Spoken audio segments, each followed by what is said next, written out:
Let me say this. Let me preface my remarks by saying I love the gentleman from Oklahoma. He's one of my favorite people here in the Congress. But I would remind him that when the Republicans passed their expensive tax cut for the rich, for the very wealthy, for big corporations, they didn't work with us. They just shoved it through. And as I mentioned earlier, CBO tells us that the addition to our debt is close to $2 trillion.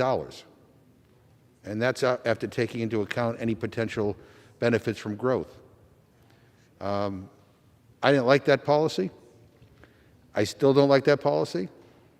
I think the rich already get enough, and I think big corporations get too much in this country. But nonetheless, my view did not prevail.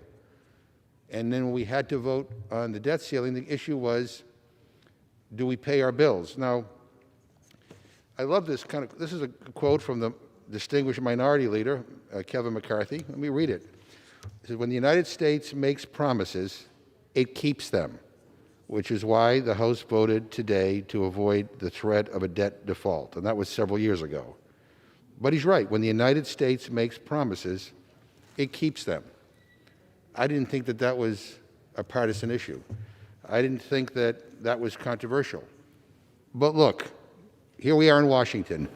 Everything is a political fight. I mean, that's the way this place seems to work nowadays. And I get it. And I'm not even asking Republicans to vote with us to raise the debt ceiling anymore. I mean, it's a hopeless cause. They've made a political decision. I get it. So we're not asking for your support. What we're asking for is for you to get out of the way. And in the Senate, Democrats are prepared to carry the burden and raise the debt ceiling to make sure we pay bills, 97% of which were accumulated before Joe Biden was president. We're still paying for the Trump tax cuts. We'll do it. We'll clean up the mess. What we're asking for is to get out of the way. And yet, we have senators now threatening to use the filibuster to try to derail this, to put a hurdle, and one hurdle after another after another. They said they wanted Democrats to bear the burden. Democrats will do it. We always do. We're good at cleaning up messes. That's what that are left for us by our Republican friends. But get out of the way.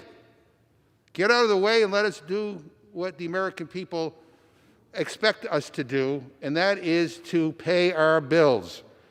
And let me just say one other thing. Everybody keeps on telling, we heard this in the Rules Committee too, the bipartisan infrastructure bill and the reconciliation. Unless I miss something, we haven't passed either one of them yet. I mean, hopefully we will, but those are things we're going to do in the future. And by the way, on the reconciliation bill, we're doing something that my Republican friends refuse to do on their tax cut bill, and that is we're paying for it.